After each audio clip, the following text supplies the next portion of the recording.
Assalamu alaikum, everyone. Thank you for joining us today for a very interesting webinar again, brought to you from the Center and Team Up in partnership with the Nest.io and ACCA Global. I'm the moderator for the night. Fatima is the name. I'm currently managing the National Incubation Center program in Islamabad. Today, I'm joined here by industry leaders, the topic is very interesting. And the topic is the new future of work. The reason the word new has been used, frankly, is because it's a nice term these days. The other reason is because future of work is kind of a mantra we have been hearing for almost a decade. World Economic Forum, Forbes, all these big organizations, McKinsey's, they've been pushing out reports after reports. One of my panelists has been very active in many futures initiatives, and she'll talk about it in a bit. So when COVID happened, I believe we were hit very fast with all that we had been hearing was the future. It all became present. Some of it now is very much history. So what is the new future then? And why to what extent we capitalized on whatever was happening. In case of Pakistan, we will be more talking about that, but also where are we headed to and what needs to be done to embrace that. And this future of work has many elements and facets that need to be addressed. What are those? We'll hear from this wonderful panel. Today, I'm joined here by Puruesh Chaudhary. She's a futures researcher and strategic narrative professional. Her work mostly involves futures research, knowledge collaborations, content intelligence within the framework of human security. She's worked with multilateral donors, aid agencies, news organizations, and multinationals in advancing development efforts in Pakistan. Puruesh is also invited to various international forums. She was the founder and president of a non-government organization called AGAHI, and one of their flagship projects is the Pakistan Foresight Initiative. Welcome, Puruesh. We're also joined here today by Osman Rashid, who is an American businessman, Pakistani American businessman. Osman, you're there? Oh, Osman probably had just left, I guess. Or I cannot see him. Can you guys hear me well? I'm getting messages about some voice issues. Yeah, my Zoom just crashed, at least on my end. And you're on your end, okay? Can you guys hear me? Puruesh, Fatima, Ghazanfar? Yes, firstly, I hear you well. Yeah, I can hear you too. Okay, brilliant. Yeah, so Osman is a Pakistani-American businessman based in Silicon Valley in California. As you could see in the background, he's live from California with the sun in the back. He's worked in enterprise software and consumer products. He was the co-founder and CEO of an online textbook rental business. He had the pleasure of hosting him sometime back at NIC in our leadership talks for gurus at NIC. And it was a student hub as well called Chegg, which also made to an IPO. He was also the co-founder and CEO of another startup, which was acquired by Intel in 2013 called KNO, K-N-O, which was a digital educational platform. Osman also founded an educational software company called Galaxies Incorporated in 2014. Currently, Osman is managing two companies. One is Convo. Let's hear from him in a while what Convo is doing, especially in times of this crisis. He's the CEO.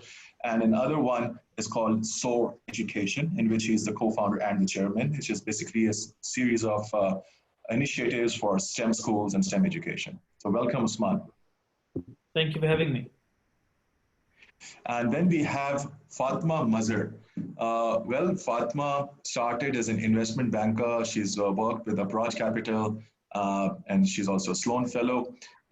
She is mostly known to me for her great role when she was in Kareem. She was the general manager of Pakistan and the director for early stage markets. She worked there for a great time.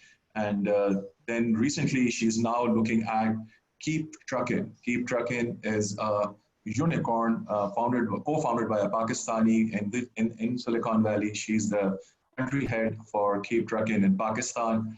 Very interesting model and then very interesting workforce as well. Quite a large number of people that she has been working with in Pakistan, who work for the US market. We'll hear from her in a while. Thank you for joining us, Fatima. And then we have, thank you. And then we have Ghazanfar with us. Hi, Ghazanfar. Ghazanfar Ali is currently the head for IBM.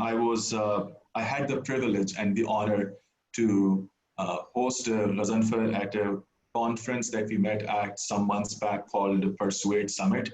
And there I heard some amazing stories how this guy came back to Pakistan and transformed IBM. He's been associated with IBM for quite a while. He's currently the CEO for IBM in Pakistan. And one of the interesting stories I still remember, okay, whenever you meet people, there's something that gets stuck in your head about them that you sort of related to them. And this was this कि हम IBM में हैं लेकिन हम भी Apple के laptops use करते हैं, which means basically what he was trying to share with us is that how much they transformed and got known more as a service-oriented company, doing so much more than just hardware business, which they were earlier known for. And it takes a long effort to actually change this narrative. So welcome, Ghazanfar. Thank you so much, all of you, for joining us today. So let me start with you, Puruesh. We've been talking and hearing this term a lot, future of work. So let's quickly get a perspective. What is the future of work before I go and take a little deep dive into what was not the future of work?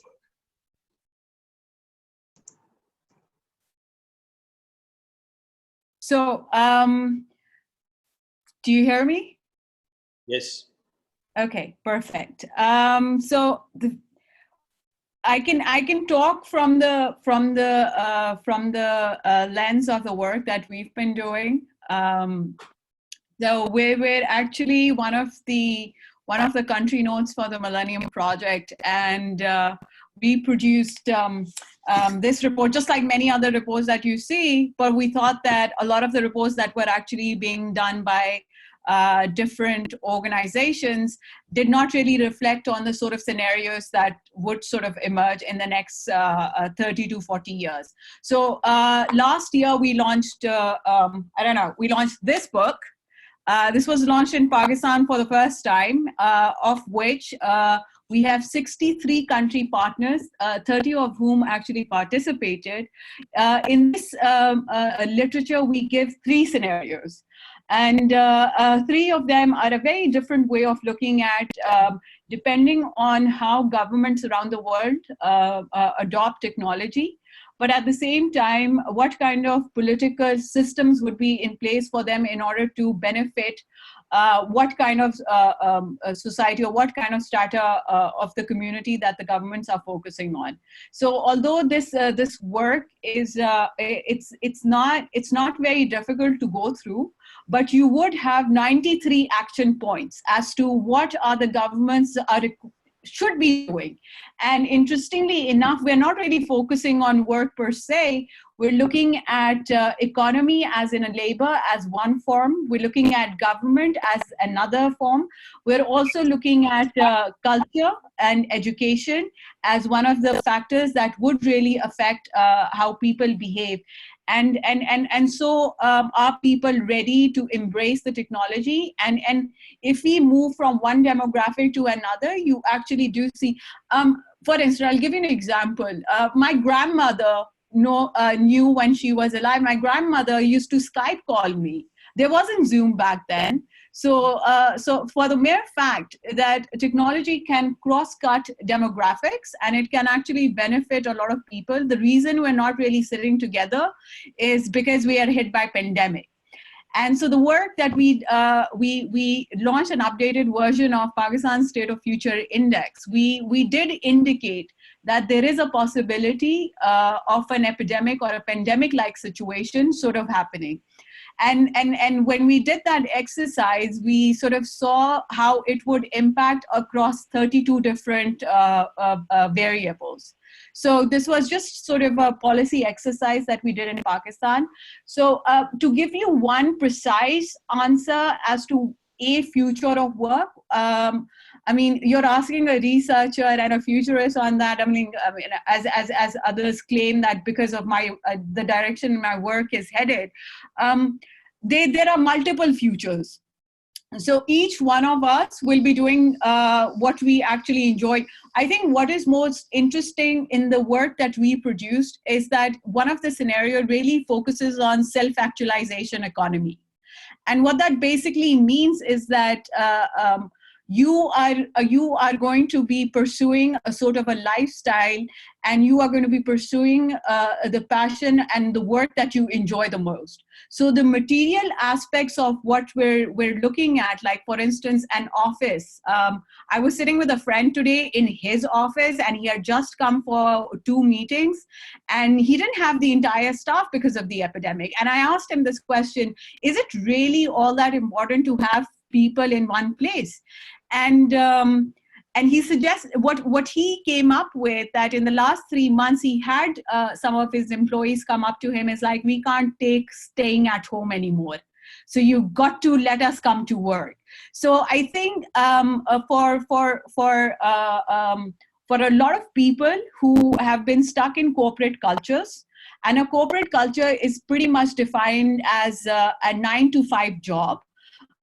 Is pretty much defined as to a particular role in a particular department that one has, and less so. So what I'm trying to say, a lot of that was degree based rather than skill based. So if you had a management or an HR degree, you would end up in an HR position. If you had a marketing degree, you would end up in a marketing position.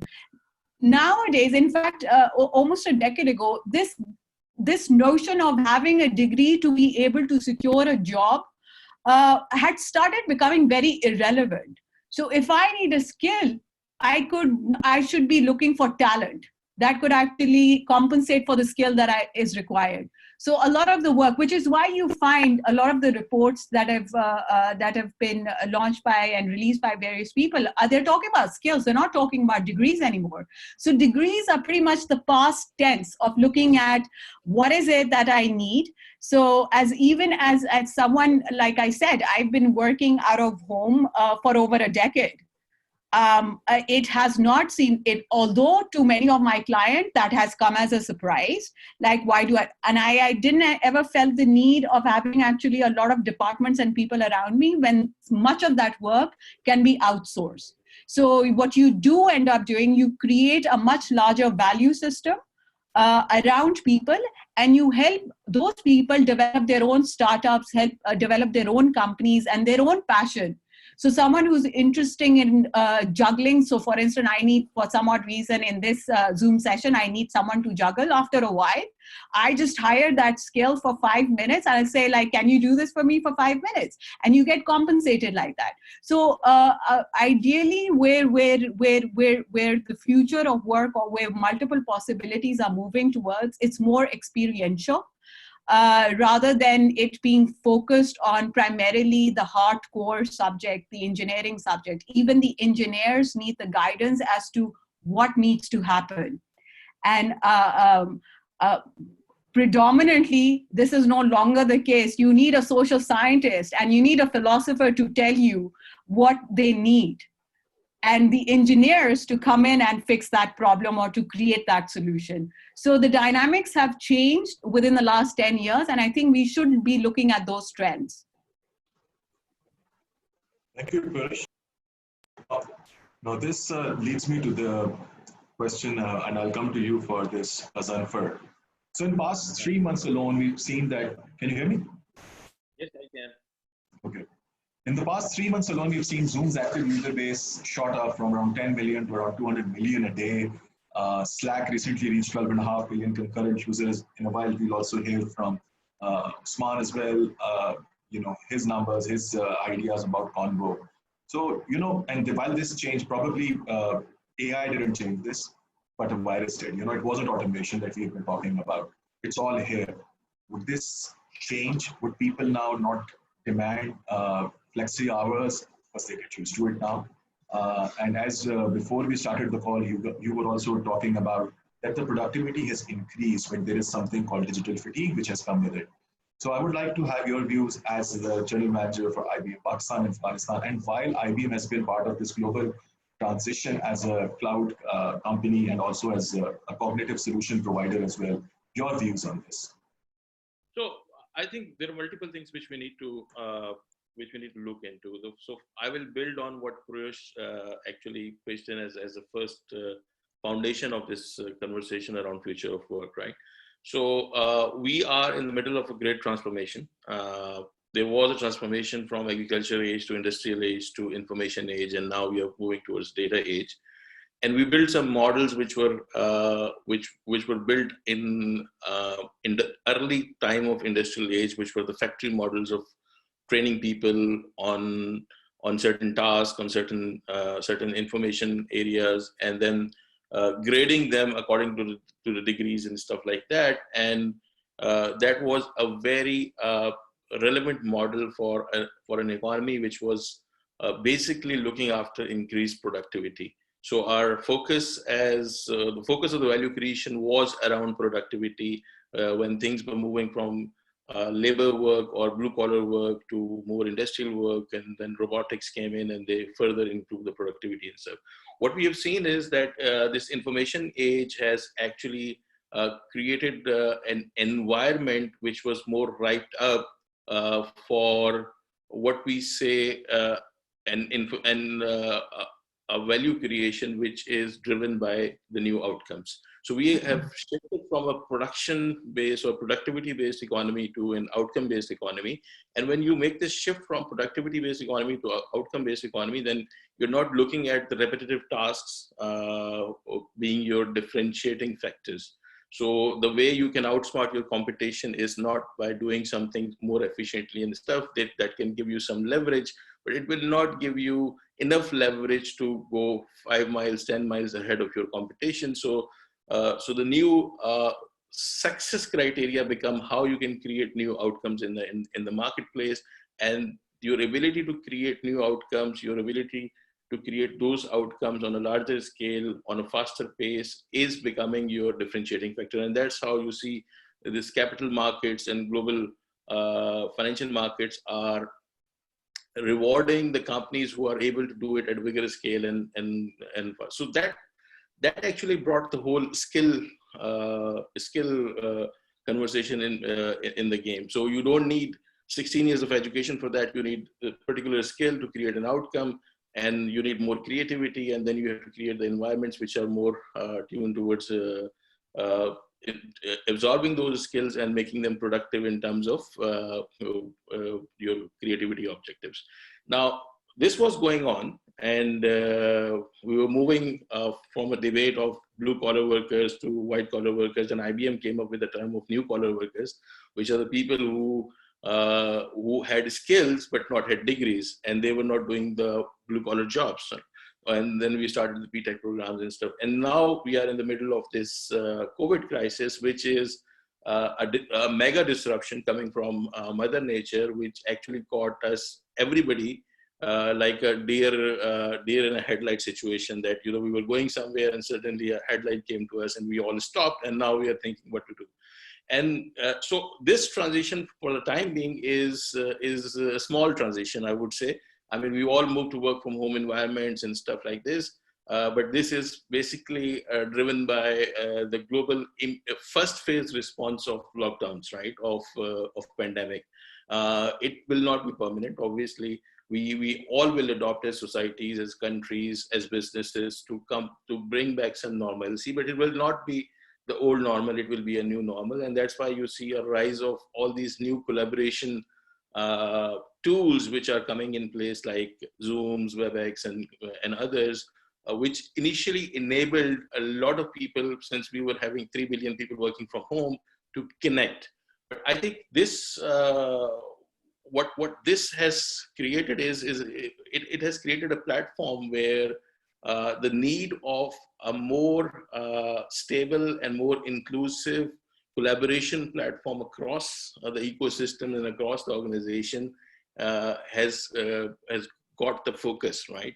And it will improve, because now what companies are talking about is that the way we are looking at the future, we need collaboration platforms much more than just talking and doing conference calls and stuff like that, which go across our organization and go across our ecosystems. So the concepts like DevOps, the concept like AI Ops, you know, integration of all these tools into a broader innovation architecture, these conversations are becoming real. So what, in our opinion, in my opinion, this COVID disruption, first, it will accelerate the whole conversation around skill economy and the future of work, which was already going on, because now we will shift towards more outcome-based economy. There will be parts where people have to create new outcomes, new way of working, new way of engaging with the customers, new way of engaging employees. That will happen. The second thing is this is just the beginning of large-scale innovation platform, collaboration platform, which will grow into innovation platforms. And we will have more open systems which go across the ecosystems and supply lines to connect economy digitally more. So it's considered at the beginning. It will further accelerate both on skill side. It will accelerate in terms of collaborative tool side. You will see new offerings coming out created by the innovators around the world to bring people together to create new outcomes. So it's just the beginning, and there is a long way to go on this side, on this drive. Thank you, Ghazanfar. So you mentioned that collaborative platforms is the future, and from there, the next is the innovative platforms. This is right up your alley, Usman. So how leading Convo has helped, and where do you see Convo taking which share of the pie in this industry of collaboration? Because everyone has been talking, and I would like to hear you and your views based in Valley there about the future of collaboration.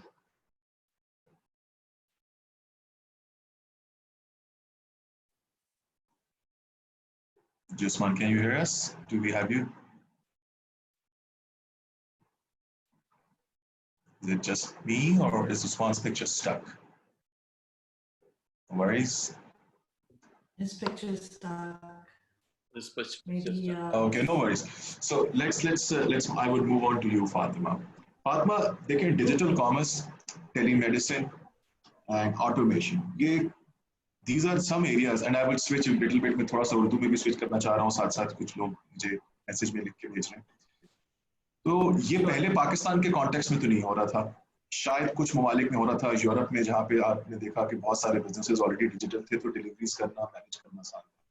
लेकिन यहाँ पे आपने अगर जूते लेने हैं, आपने बच्चों के गारमेंट्स खरीदने हैं, तो वो सब बंद पड़ा था. दराज पूरे पाकिस्तान को सप्लाई नहीं कर रहा, and there are many who are not digital.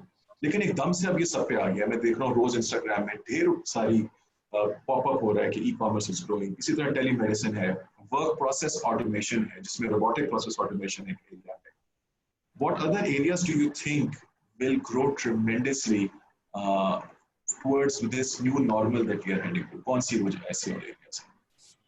Wow, that's a huge question. And it's looking into the future. I would disagree just a little bit with you, because as somebody who came into Pakistan in 2016 with this huge agenda of launching Careem and being repeatedly told it will never work, people are not very digital, nobody's going to get in a car by pressing a button. This was back in 2016, and I had been given this humongous task to launch Pakistan from scratch. So I think Pakistan was already there in terms of, or was not there, but I would credit some of it to Careem, where we became very digital. Somebody like my dad, who refuses to, he does WhatsApp with one finger, got easily attuned to booking Careem. Although, he'd asked me later on to help him as well, but he was booking a Careem on his app and getting in a car and going. I think as far as deliveries go, since I've been here, I've been ordering a lot on deliveries. Daraz has done a really good job. So I think we were already there. So it's now, how does everyone catch up? So a lot of catch up is being played. And the fact that overnight people were able to go from being in a store to e-commerce, companies are there. So I feel like we're already there, and I think there's going to be a lot. I think, like Ghazanfar said, it's very unknown what's going to happen, but my idea is we already have deliveries, we have e-commerce now. There has to be somewhere where we can connect socially, and it has to be something other than a Zoom call, which has to be in the digital age. So I think there's a lot that's going to happen. It's interesting. What my concern is people have really short-term memories, and I think that once people stop forgetting that Corona is what it is, we might revert back to what it was. So I think the industry leaders that are here have to innovate and make sure that we go forward instead of going back to how things were. Just one day of relaxation and everyone was on the streets going to Zen and market and purchasing things makes me a bit scared that our country might go back, but it gives me great hope that we've got leaders that are thinking of how to get to the future and be more digital. But I do say that we are more digital than I think we give ourselves credit for. What do you think? It's excellent. Let's ask Osman about it. Yes. You recently have been started working on. Yes, Osman, we can hear you now. So, दो सवाल हैं आपके लिए. पहले एक पहला तो ये जो फातिमा ने पूछा, पाकिस्तान में recently आपने as a market पाकिस्तान में काम किया है, on board is working here. How digital are we? And second is the question जो मैंने पहले पूछा था from what Ghazanfar had shared. एक इस वक्त हम collaborative work environment की तरफ जा रहे हैं, जहाँ से आगे innovative future की बुनियाद रखी जा रही है. To what extent do you agree to it, especially your experiences of both Pakistan and US? Look, I mean, so from what I've seen, कि Pakistan के अंदर, so I started to come to Pakistan frequently in 2016, 2017 as well.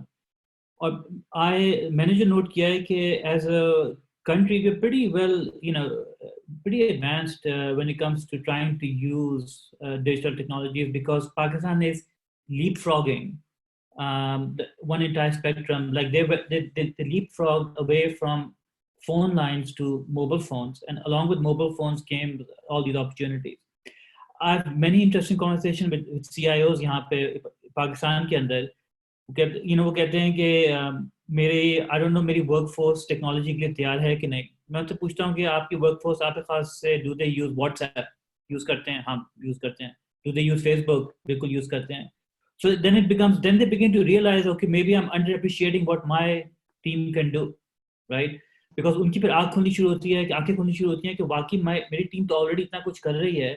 So a lot of training for future technologies has been done by social apps. From my perspective, Pakistan is well on its way because it's going to leapfrog. And this thing is also going to happen in enterprises in Pakistan for sure. They'll also be forced into leapfrogging into what are the tools they're going to use at work. Because if you look at the way the population is headed, in Pakistan especially, 60% of the population is below 30. And they're used to social media. And now they're going to show up at work. They would expect to see similar tools at work. And if they don't get it, they will begin to use the consumer tools at work, right? I think the classic example of WhatsApp in a bank, which is highly insecure, is a great way to see how consumer apps have ended up in a corporate environment, but everywhere.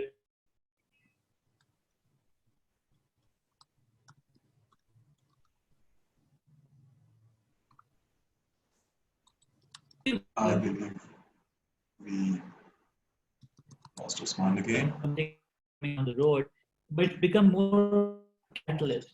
Can you hear me? Yeah, now we can. You were stuck. So you may like to, if you'd like to, stop the video, that might help a little, because the connection is a bit choppy, to be honest. Can you hear me, Osman? I think he's frozen. He's frozen again. No worries. So let me ask you this. You've been working with government as well from the platform of AGAHI and the Foresight Initiative, Futures Index के बारे में आपने बात की. How much is Pakistan prepared? अभी फातिमा ने बात की, we are pretty digital than we think. Notion खराब है. And that was seconded by Osman as well कि ऐसा ही है. तो फिर उतना अच्छा क्यों नहीं हो रहा, और अगर हो रहा है तो बाहर क्यों नहीं आ रहा, उसके प्रचार क्यों नहीं हो रहा? आप समझती हैं सरकार की गलती है या हमारी प्राइवेट सेक्टर की गलती है, डेवलपमेंट सेक्टर बीच में आके कोई कैटलिस्ट बनेगा? कहाँ पे ये मामला अभी भी थोड़ा सा फिक्स होना जरूरी है और क्या वो रोल है जो इस वक्त we have these industry icons here जिनको वो play करना चाहिए to help us get there. I think so I'm very lucky that many of the political parties here in Pakistan have pretty much been part of all the work that we've produced thus far. And but at the same time, I wouldn't call us like using WhatsApp and being on Facebook and doing all these things which are basically meant as a form of an entertainment where you can rant and where you can share stuff and where you can and how do you translate that into building a platform? So we try to do the same, but we kind of like went with the most difficult task, which was actually working across universities in Pakistan. Now I'll tell you what the challenge is. The challenge here is that when you ask one of the professors to understand what real-time Delphi is, what we've created in Pakistan, what real-time Delphi is and what it would help you do in terms of before you even go on to your research, how you can actually use the existing data and existing trend and incorporate that within the Delphi system and help you do and carry out much more meaningful research work. Now, you wouldn't believe this, that when you go into these universities, and I'm not going to blame anyone because honestly speaking, we don't want to stick our heads where it is the most difficult situation and it is almost so dark that you switching on the light alone will not do anything to that room. And won't make anything visible. So you know, carrying a little torch and trying to find कि जी यहाँ पर कोई रोशनी हो जाए, तो it's been very challenging. So when I go into these departments and I talk to these professors, and a lot of whom I have greatest respect for, and you ask them कि आप उनसे ये सवाल बाकी में जो ये Facebook वाले WhatsApp वाले सवाल है, तो आप उनसे पूछते हैं कि जी there is this platform which is meant for higher education institution in the country that would help you accelerate innovation at least and really help you understand that how you can connect and collaborate with other universities in the country. So this is a solution perhaps for 200 universities in Pakistan that have internet facility. So we ran this test across the 22 partners that we had. आधे से ज़्यादा लोग जो है ना वो Facebook को देखें, फेसबुक और व्हाट्सएप और यूट्यूब आपका एक यूजर एक्सपीरियंस बनाता है, ठीक है. अब वो जो यूजर एक्सपीरियंस आपको चाहिए होता है एक रिसर्च बेस्ड प्लेटफॉर्म में, वो थोड़ा डिफरेंट होता है. Now, as an assistant professor or as a professor who's running the department, when you'd ask them, Kiji, is this something which is valuable for you and your team? And this is how you can use them. So you train the entire team also. And then you go back the next day and you say that, kya ye aap istemal karenge or something like that. And it's free. You can drive your own analytics out of it. उधर एक challenge आता है. उधर ये challenge ये आता है because this is not part of the policy, which is your regulator. Because it is not, the regulator doesn't, well, one is that we've not really approached the regulator as such, but by this time, one would have assumed that Pakistan में अगर इस तरह हर चीजें हमें पता हैं, तो ये भी हमें पता होंगी. तो जब आपकी कोई चीज regulation में नहीं होती, तो universities उसको seriously नहीं लेती. So that's one learning. So it has to be part of, so for me, I have to make that platform that I developed and like honestly with all the sweat and blood, to make it part of the regulation for the university guys to take it seriously. And that has to be built into their KPIs and the incentive structure. So we have to understand that और उन सब जिनसे मैंने पूछा था ना कि वो इस्तेमाल करेंगे या नहीं, वो कहते मेरे पास टाइम ही नहीं है. Fortunately or unfortunately, उनका जो computer screen था was somehow tilted towards where I was sitting and I could see him Facebook. So a professor that tells me मेरे पास time नहीं है and is using Facebook at the same time, and I'm trying to understand that I am giving you this one solution that, so what I'm trying to get to, कि जो आपकी day-to-day personalized needs है, और जो जिस domain में हम लोग काम करते हैं, वो थोड़ा सा tricky है to help our stakeholders understand the true value of it. Now, having said that, I move around in my circles and they find it of the highest value possible. And they say that this is something that anyone with true neurons connecting quite conveniently would probably get the value of it. So depending on the kind of crowd, it becomes absolutely difficult and sometimes very easy. Okay. Let's also take the other crowd, Ghazanfar. Private sector में IBM ने काफी काम किया. जब मेरी आपसे last time बात हुई, you mentioned about some financial institutions as well that took a lot of support in terms of consultancy that IBM helped them with and created some great user experiences. बहुत सारे private sector के लोग पहले तो ये accept ही नहीं करने को तैयार थे कि उन्हें Google Docs पे भी जाना है. कहते थे यार Word पे काम चलता है, हमें cloud पे जाके ये क्या करने की जरूरत है. बताया भी जाता था अक्सर यार फ्री है भाई, कोई पैसे नहीं है वो चार्ज कर, मैंने उधर नहीं रखना. बट एकदम से बहुत तेजी से ट्रांजिशन हो गई. एक एग्जांपल इन्होंने एकेडेमिया के दिया, साथ ही बोला कि कोई देख रहा है, कोई कानून बना रहा है जिसकी मुझे पासदारी या अकाउंटेबिलिटी करनी है, तो काम चल रहा है. आपका एक्सपीरियंस कैसा रहा, और अगर आप पब्लिक सेक्टर के हवाले से भी टच करना चाहें तो please do.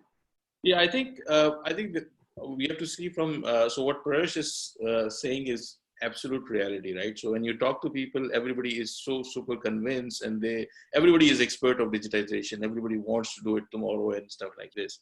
But when it comes to actions, very few actions, right? So let's look into how we are positioned right now, what is the opportunity, and how we can go there, right? And then I can talk about how we have seen things going on. So first of all, foundation wise, I think we were best placed in our region in terms of the digital foundations are concerned, right?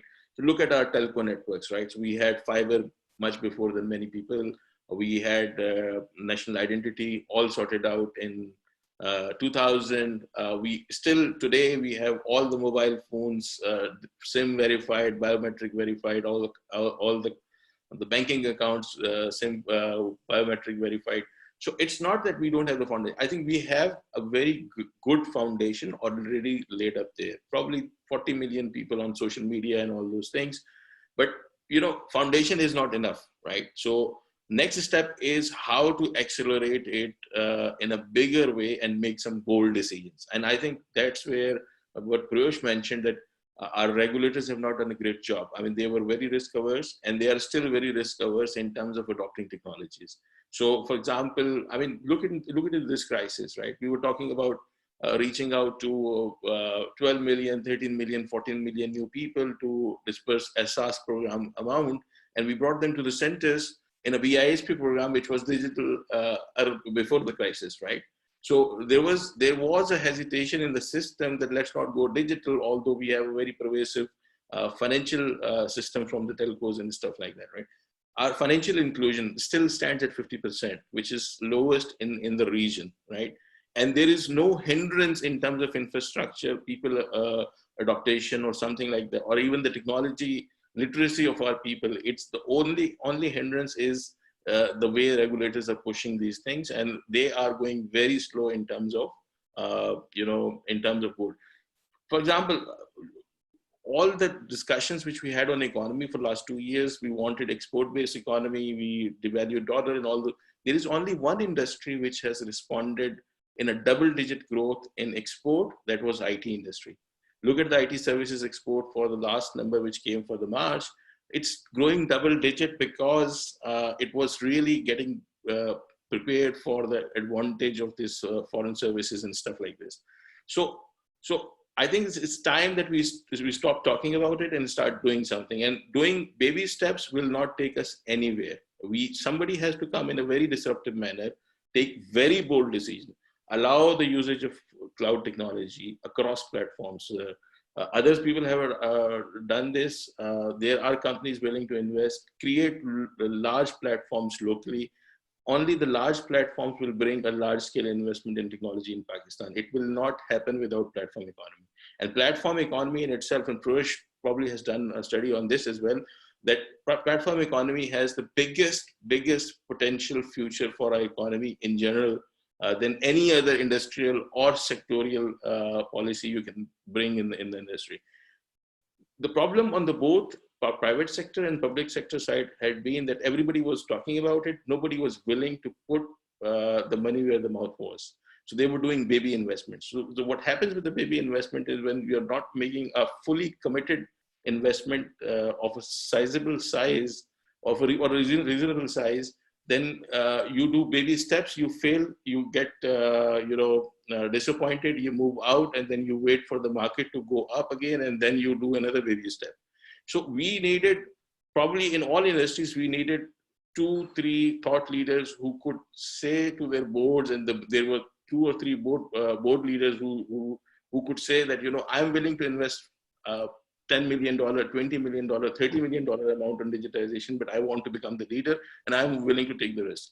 Unfortunately, that leadership is missing, both in private sector, and there are a few exceptions, but those are exceptions. I mean, that's why you don't see that we have created a huge value in terms, and that's why people in our startup community are struggling with the capital as well, because it's good to have venture capital funds and all those things for the fashion, or for saying that I have it in my CV as a group of companies, but putting a real 2 billion rupees, 5 billion rupees for these people to create a disruptive innovation, nobody has stepped forward. And unfortunately, we have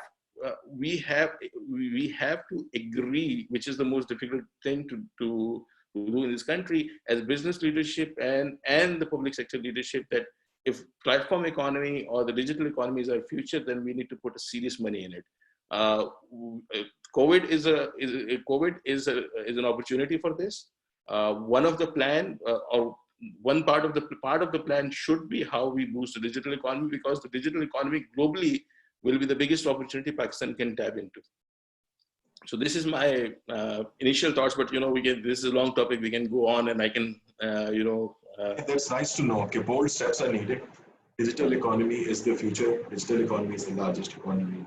Bold steps by private sector, be regulator, be. Usman, if you're here, we can ask you the question. Right. So, Usman, sorry that we lost you. So please, if you continue there, and also, what kind of bold steps do you think from your side people in the diaspora can also take, if you could also add to that as well, in helping Pakistan be more future-ready? Yeah, so the point I was making earlier was कि अगर आप पाकिस्तान की population को देखें, as a population, we are embracing digital technologies pretty well. Obviously, there are layers and categories of people वो कितना उसको accept कर रहे हैं, but I find it much more positive that within Pakistan, even many CIOs are beginning to realize in the enterprises that their teams really are more technology proficient than they give them credit for. So that's one thing which is occurring that I'm seeing. Now, in terms of the future of work and where this thing is really headed, it's actually interesting that we have an intermediate step. One, right now we're in the middle of a pandemic, and then there is a pre-vaccine or pre-treatment world, and then there's a post-vaccine and post-treatment world. Because we have 65 people in our company, and I did a survey just a couple of days ago, and I asked them, how many of them would be willing to work from home long term, and how many of them want to come back? Because I wanted to get some real information for this call. And 31% of our employees were clear-cut, no, we want to come back to work, but majority of them were comfortable working from home. But when you dissect those numbers again, what we saw was that majority of the people who want to work from home right now are the ones who are concerned about health. So they're not sure what happens if they come out of their house. So there are different layers that we will have to work through. But COVID has been a massive catalyst. And I think there's a significant trend happening. I mean, we're talking to so many businesses now who want to bring in a more collaborative environment into their work, into the workspace. And the thing is, they're not talking about, okay, can we just have chat or can we just do a video call? They're really talking about, okay, how are we going to function as a team? And another interesting data bit that came out from our internal survey, that people were not craving for a face-to-face meeting because they felt that they were able to do enough of the meetings on video. So the need for not having a face-to-face meeting has actually starting to be met by technology. So I'm seeing some of these trends taking place, which are very significant, but these are building blocks to a major transition that's going to happen. Now, the reality also is that you have some workers who have to come to work in manufacturing, in hospitality, and other areas. So while their communication may change within the company, they may have more tools, they still have to come to work. So their future of work is going to be similar.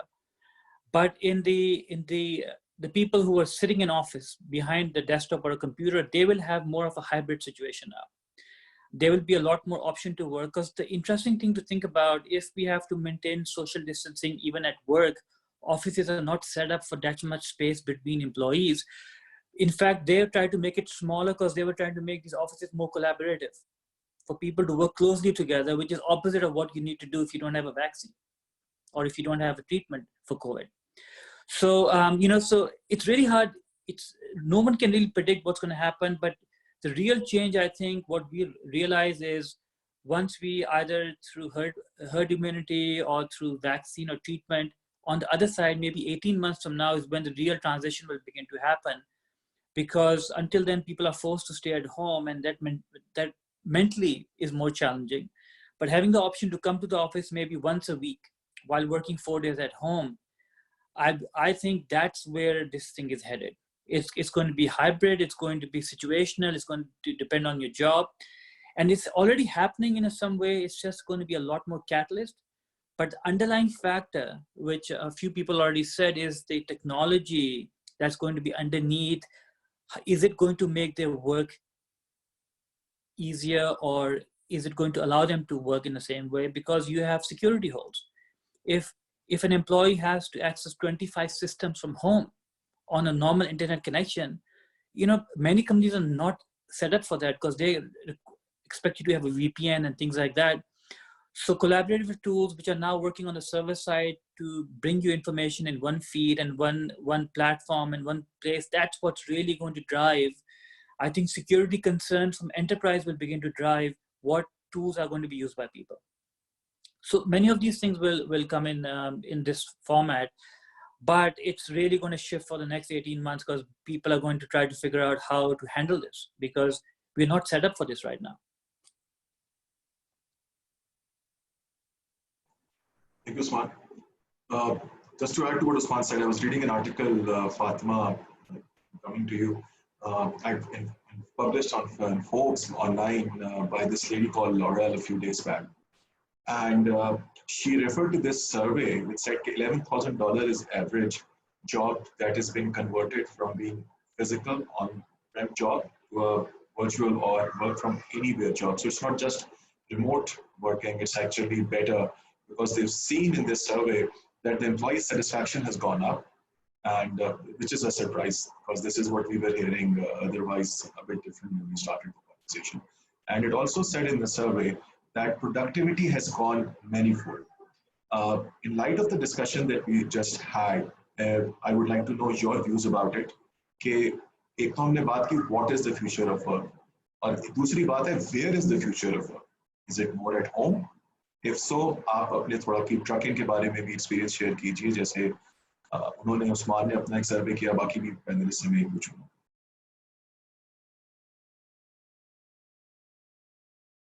Fatima, you're on mute. Sorry. I was saying thank you for that question. This one I can answer more confidently. I'm new to Pakistan, so I wasn't sure about saying anything about what Ghazanfar and Puruesh was talking about.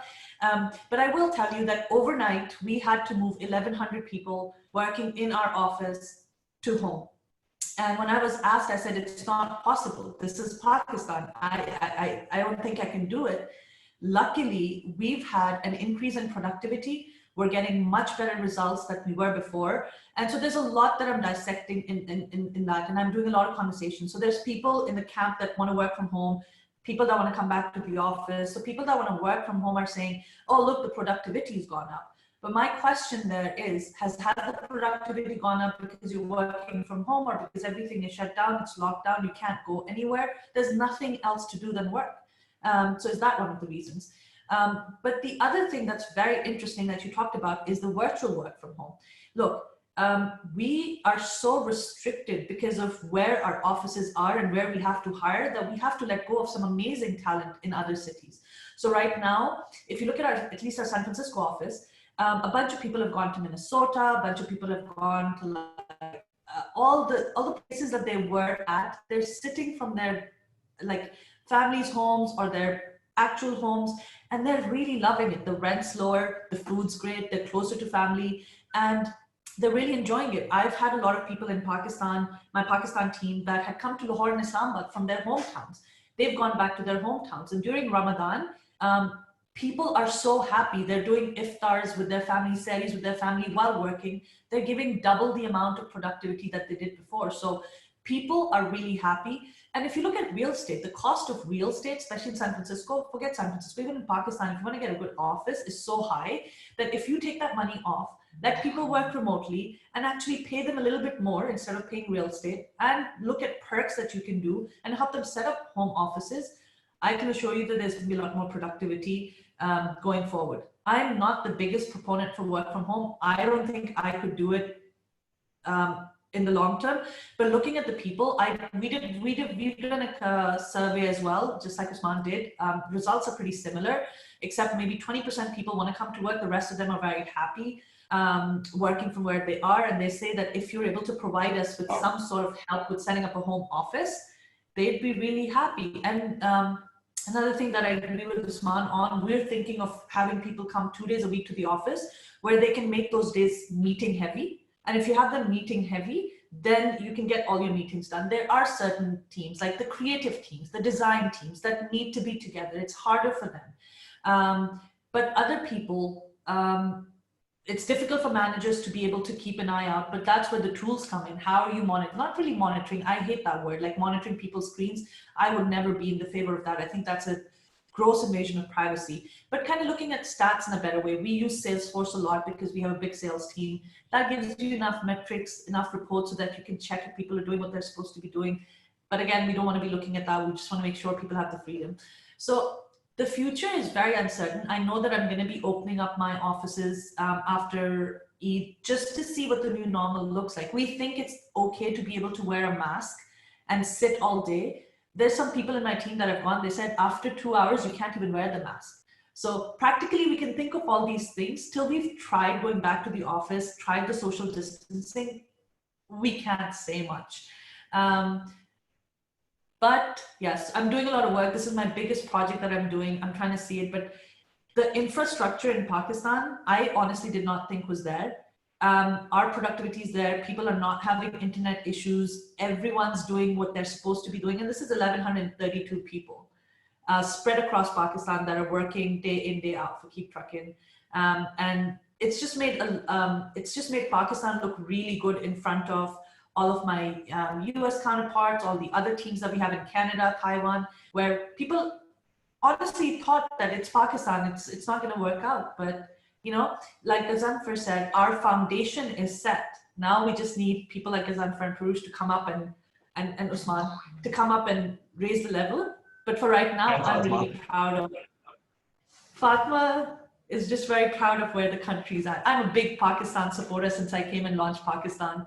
Fun fact, I never thought I'd come back to Pakistan, but when I came and launched Kareem, I fell in love with my country, the people, the talent that we have here. It's incredible. It's the best talent in the world.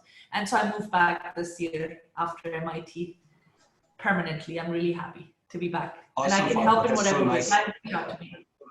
There is a different glow and smile on your face when you mention that. So it tells, mashallah, of the patriotism and the passion with which you speak. Glad to see that.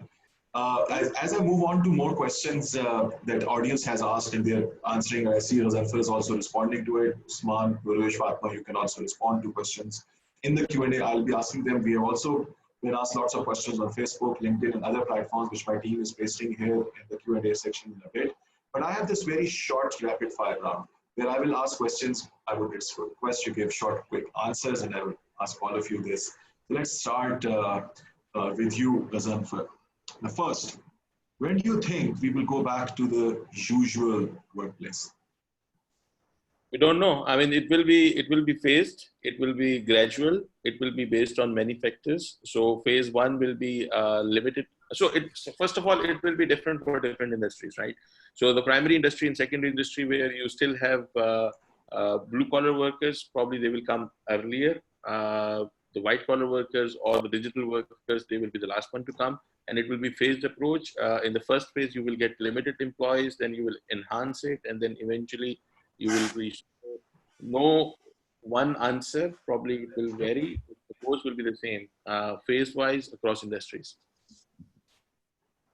Great. Second question relevant to this. Would you be doing corona testing every month for everyone? What would be the approach? Because corona is here for a long while.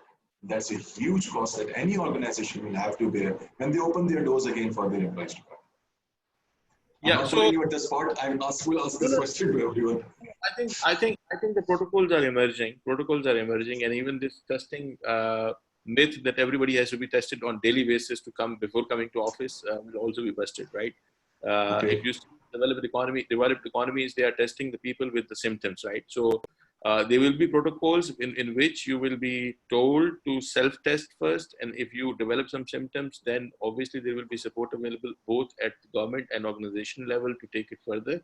But it will not be that draconian stuff that you every day you come into office and somebody is testing you for corona and stuff like that. It will never go down to that extent. But some kind of regular testing protocols would be there. Yeah, I think self-check is the first step, which will be across, and then the temperature test and all those things will be there. Will be no touch in the first phase, right? So until you develop some serious symptoms. A no handshake policy. I agree. We are also developing some SOPs now as we have to open up NIC, so it's great and to hear from you all. Less use of real estate, all those things will be there, right? So, are you more connected with your team now than you were before because of COVID? Yes. Yes. Which tools do you use for the collaboration? And I think for the leaders, it's very important to be more connected to the team right now, because teams are looking for many answers. So for the first time, we are having random sessions, ask me anything sessions, because there is a lot of confusion. This is the time to over communicate, over collaborate, over connect. Because people are in a lot of stress on personal level. There are a lot of questions regarding the workplace. There are a lot of questions regarding the futures. So yes, we have to be, and if we are not, then we should really ask ourselves why we are not. Okay, which tools do you use for collaboration? We have our own IBM tools. We have Slack, we have WebEx, we do conferences on multiple platforms within organization. And then obviously there are external tools too. Which two industries would be now on the rise? Which industry will grow the most? I think digital retails will go up. Retail will transform into digital retail. And you see that, physical retail is going down into bankruptcies in many economies. And the healthcare will go up in terms of spending, right? There will be a huge spending from the government sector. Education should get the boost as well, because now we are talking about distance education. So these three industries should be the first one where you will see a rise.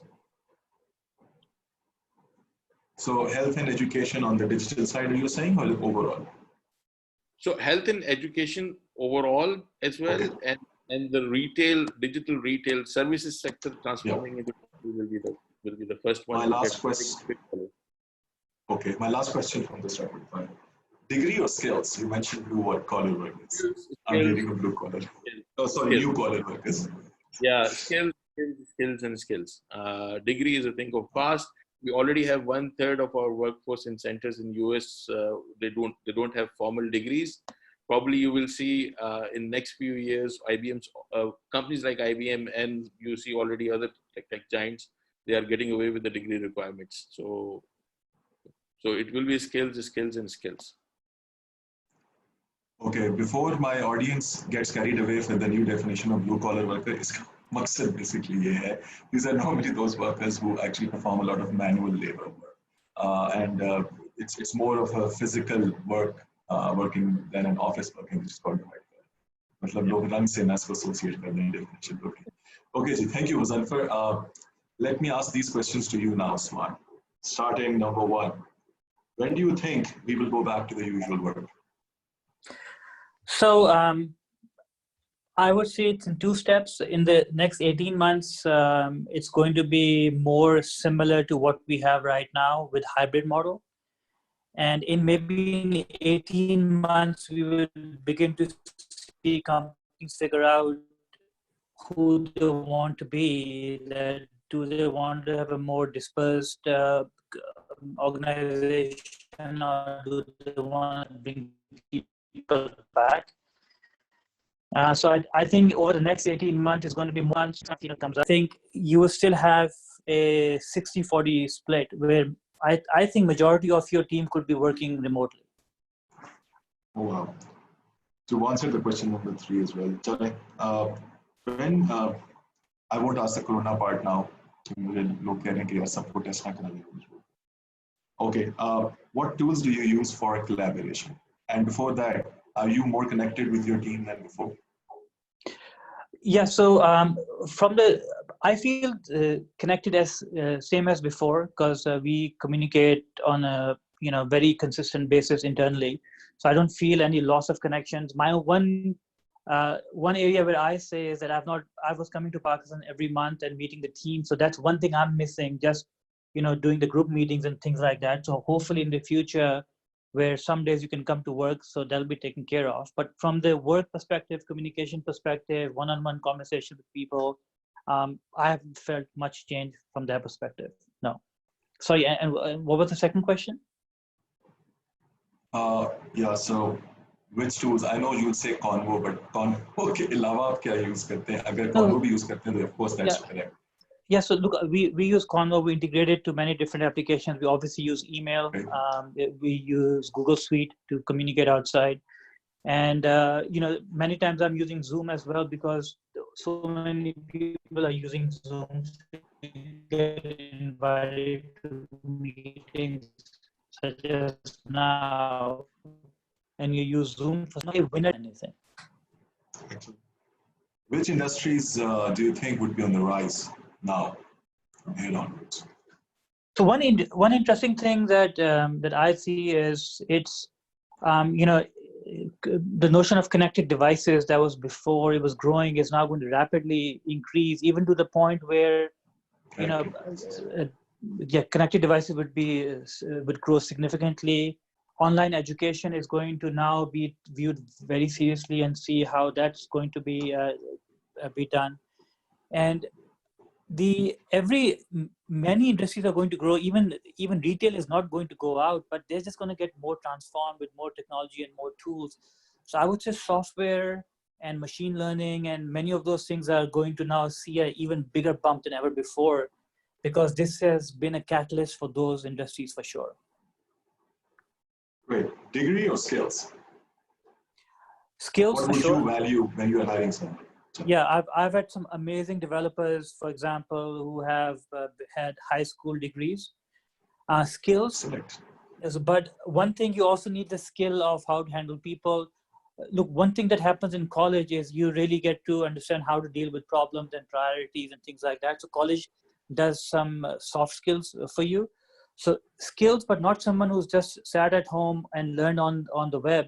It's, skills of communicating with people as well has to be part of the whole picture. Excellent. Thank you. Fatima, आप कब समझ रही हैं कि आपका तो खैर दिल कर रहा है जल्दी जाने को वापस, मेरा भी कर रहा है, also miss the human interaction. When would you think we will go back to the usual? Ooh, January 2021. I think people have short-term memories. I also think that we very frequently go through a tough time and then forget. And I definitely think by January 2021, at least in Pakistan, I think we're going back. This is good. We are actually being realistic. Government भी अब बताना शुरू होगी. It's here for to stay. But earlier कुछ लोग कहते 2-3 महीने की बात है. Good. Do you think you're more connected with your team now than you were before? Yes. So the reason why I feel I'm more connected is because I felt very alone as a person, and I felt really far away. I feel like I need to see people. So I felt a certain way, and I was very open with my team. And with the first meeting I had, saying, "Hey guys, I'm feeling this way. I'm feeling caged. How are you feeling?" And so we decided to have this cadence of having our feelings talked about. And I think one of the things as a woman leader that I've always wanted to do is tell them that being empathetic and vulnerable is okay, and I'm teaching all my managers that. So yes, we talk about feelings, and it's gotten us more connected. And we always have meetings where we have 5 minutes where we learn something new about somebody, or we talk about what they enjoy. So I feel like I've gotten to know them a lot better during this time than I would have. So I'm kind of grateful for whatever's. I will take that back. I'm not grateful for whatever's happened, but we're trying to make the best of what's happened, and I definitely feel more connected to the team. What tools do you use at KeepTruckin for collaboration? Oh, Slack and Google Hangout. Very simple. Okay. Yeah. And which industry do you think would be on the rise? Ooh, Edtech. So education is one of my favorite things. Unfortunately, special needs education cannot be online. That's one thing that I'm very passionate about, and one thing that I wanted to work towards. But I think EdTech, if I was an investor, I would be investing in EdTech right now, and retail, e-commerce of retail goods. Yes, and deliveries. They were already doing well, but deliveries is just going to go crazy. It's going to boom. Excellent. Pretty much in line with what everyone has also said, and also what the global trends have shown us till date. When you would be hiring, you value degree more or skills? I mean, I just spent so much money going to MIT, but I think I agree with everyone that skills are the future. And I did. I went to MIT knowing that Google and Facebook were saying degrees were not important. Personally, to me, it does mean something to have a degree still, and maybe I'm old school, but I think the future is skills. Excellent. But if I was hiring for like a senior position, like if I was hiring for a really senior position, which involved a lot of people management, then I would definitely go for degree. And then if I was hiring for more like non-managerial roles, I would go for skills. I don't know if that makes sense. It does. At least people are now having their plan and opening up. This is amazing. Thank you. Ji Puruesh, aapse sawal karke uske baad phir we'll go to the question answers which are piling up. So, pehla sawal wahi hai. Aap kya samajhti hain when we will be going back to the usual? Mukhtar sawal ke jawab aaye 6 mahine, 18 mahine, 3 phases Ghazanfar ne kaha. Aap kya kehte hain? I don't think so. This is one of the conversations we've been having. I don't understand what going back actually means. So that's pretty much irrelevant in my scope of thinking. And maybe I need to. I'll give you an example. 2 days ago, I mean, although I had a friend over who was here for Iftar, and then it went on up till Sehri, the entire conversation. And at one given point, I was like, said something. I was like, high five. And the second we did high five, he gets up and he looks for a hand sanitizer, and that's what he does. So when you talk about when you talk about going back, I think one of the lessons that we can take forward is understanding how important is immunity. So 2021. I think we'll have a Pakistan who is much more immunity focused rather than saying like, do I need to go to work or do I need to do all of those things? So, I mean, these are things which will eventually evolve. People who want to step out and I mean, I think there is a slight bubble here. I don't know if you've noticed this, but if you just step out go to market, and I've started doing my own groceries also. I've seen the vendors, the street vendors who used to sell, say for instance, they used to sell glasses, the sunglasses that you get for 60, 150 rupees. they have changed their product, and now they're selling masks. So if you go around in Islamabad, you will find a lot of street vendors selling masks. So to say that, to have a big conversation, but also look at the little details of what's happening around us, I think, I mean, people who deliver food at your doorsteps are becoming much more important. People have started opening up restaurants, but the way they deliver food. So people are adapting to the way how, so we are already doing what we're meant to be doing in any case. So back to normal is nothing. We're moving forward and we're learning new ways of doing things. Okay, what tools do you use for collaboration?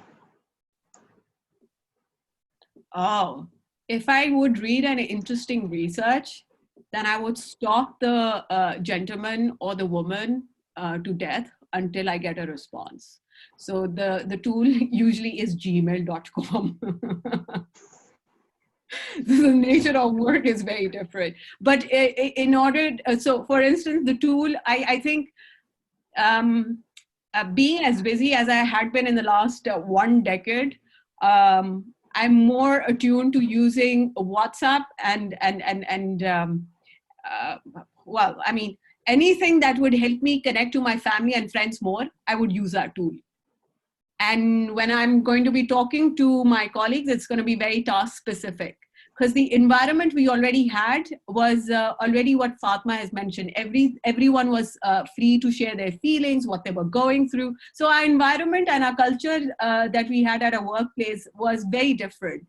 And so that sort of continues even in the virtual and the digital world. Okay, 2 more short ones. Which industries do you think would be on the rise now?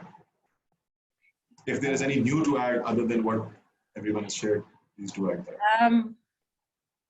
I mean, in our work, we already saw if this were to happen in Feb 2017, we already saw the indication of how it will help affect the health, education, internet as number of users. And as Fatima mentioned, that it makes her happy to actually see that without the loss of any internet connectivity, she's been able to utilize the productivity of it. So I think across different sectors, technology is something that is going to be an integral part of how they do business. I'll give you one very brief example, and because this is the medium of communication. In the 90s in UK, we used to get catalogs from Litterwoods and other Marks and Spencer stores, and those catalogs were at home. The way my mother used to experience retail at that point was actually opening up a catalog, reading a serial number, and making a call. The thing used to get delivered at a doorstep with the option of return. So I'm talking about early 90s and late 80s. So pendulum has swung. This means it has gone back, and now we call it the new future. Yeah, I don't know why we're calling it the new future. I think the tools for communication have changed. We are required to become much more efficient. So if you are not efficient, then I think that means that you're pretty much out of the business. Okay. So efficiency is the new way of looking at things. Okay. Last question, and we move on to the Q&A, which is piling up.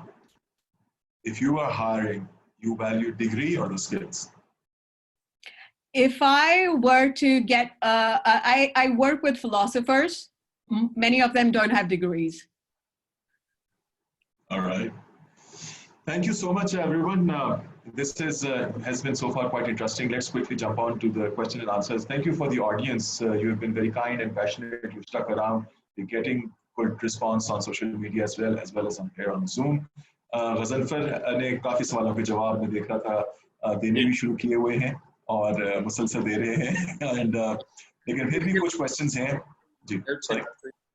I think typing skill is a very basic skill which helps in answering the questions, right? हाँ बिल्कुल सही कह रहे हैं. कल हमारा open house था गजनफर और हमें 127 सवाल माशाल्लाह पढ़े. मैं और मेरी कोलीग का टाइपिंग मास्टर का टेस्ट हो चुका था. So Imagine ऐसी technology हो, we've already got cameras on our computers that can actually, through facial recognition, can understand our thought patterns and communicate them in responses in any case. So we're moving in that direction. So future readiness है जो मेरे ख्याल में can take up. बिल्कुल सही है ये मेरे ख्याल में उस्मान गज़नफ़र जैसे innovators can also definitely take up, and Fatima, all of you guys can do something. Imad Rahim कहते हैं, do the panelists foresee immediate acceptance of existing and new ICTs across industries and other sectors, especially in Pakistan? पहला सवाल ये है. दूसरा इनका सवाल है, does our country has the required infrastructure or resources in addition to the government support for the required transition to that state? मेरे ख्याल में इंफ्रास्ट्रक्चर रेडीनेस पे तो आप सबने कहा कि काफी हद तक मौजूद है, शायद वो ट्रस्ट नहीं है. तो पहले सवाल भी आते हैं कि क्या आप लोग ये देखते हैं कि इमीडिएट एक्सेप्टेंस है एग्जिस्टिंग आईसीटी की और न्यू आईसीटी अक्रॉस इंडस्ट्रीज, कौन से सेक्टर्स में आएगा, specially Pakistan? How about we take it from you first, Ghazanfar? I think ये हम पहले भी कन्वर्सेशन कर चुके हैं. सर्विसेज सेक्टर में भी द फर्स्ट वन, और सर्विसेज सेक्टर में ही नॉर्मली ये चीज़ सबसे पहले आती है. ऑब्वियसली पीछे इंडस्ट्रियल प्रोसेसेस में या रिसर्च बेस्ड ऑर्गेनाइजेशन के एट द बैक एंड तो टेक्नोलॉजी इस्तेमाल होती रही है, बट जो मैस स्केल अडॉप्शन होती है या परवेसिवनेस है वो सर्विसेज सेक्टर से आती है. नाउ एक्सेप्टेंस कितनी है वर्सेस फोर्स कितनी होगी, that is the question right now. I mean, people will be forced to adopt the things, but again the conversation will come back to, are we willing to take bold decisions in terms of our regulatory environment to enable that acceleration or not? अगर for example आज आप ये कहते हैं कि जी आप financial transactions force करेंगे digital होने पे, people will move. I mean, there are areas which will be forced by consumer behaviors, and those consumer behavior patterns will depend on how much digitization you have. So big metropoles, probably you will see faster digitization in terms of order deliveries, e-commerce and stuff like this. But if we want to do really a large scale digitization of the country, it will be a combination of many factors. So it will not be left to industry alone. It will be pushed from the consumers, it will be pushed from the regulators, it will be pushed from the global organizations as well, which will force or tie up the aids to the country to certain digitization efforts. And finally, even the people who are resisting right now, they will come on board and do this. This will happen. Now, it's in our benefit to believe on it and do it fast rather than delay it, because the more we delay it, lesser effective it will be for the economy. ठीक है, thank you. Usman, आप कुछ add करना चाहेंगे इसमें? No, I think that's an excellent answer. So I think enough said. Okay. Next question एक है, what about sentiments marketing, advertisement versus autopilot marketing? I don't pretty much understand what's autopilot marketing, but I believe you, anonymous attendee, has to rephrase the question. अच्छा जी, what content की बात होती है, content का बड़ा gap है पाकिस्तान में. content की स्पेस के गैप को फिल करने के लिए बहुत सारे स्टार्टअप्स भी इमर्ज हो रहे हैं. What type of content is more precious after coronavirus? Any of the panelists want to answer this? Please go ahead. I'm sorry, I just didn't get the question. What type of content would be more precious in terms of content that we need? So localized content नहीं generate हो रहा. What would be the ones that would be more required? I believe one would be the entertainment part. That would be missing, that we have been missing for quite a while. We've relied on imported content, right? Or imported to be localized and translated content, which is going to be... You're referring to the Turkish dramas, right? चलें, Turkish भी कह सकते हैं. 6.6 million वो record break करने जा रहा है शायद 26 मई को, world record YouTube का.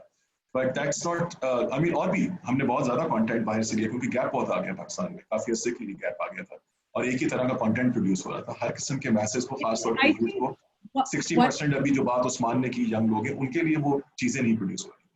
So I think platforms like Netflix, where you have Ghazanfar had already mentioned platform, when you talk about platform economy, it's a very large subject. and you need that level of sophistication to understand कि आप content की अगर बात कर रहे हैं तो exactly आपकी market सिर्फ ये 200 million की नहीं हो सकती ना. Then अगर आप उर्दू का content generate करें तो आपकी जो 1 billion population जो हिंदुस्तान में है वो भी matter करती है. So we have to understand content by language and culture. These are the two very most important things in entertainment. So localized and entertaining. Well, yeah, localized and compelling enough to be entertained. Great. Acha ji, इसमें एक question है कि whoever again wants to answer, you are at liberty. So what do you think, it's a bit longer, what do you think this pandemic will lead to?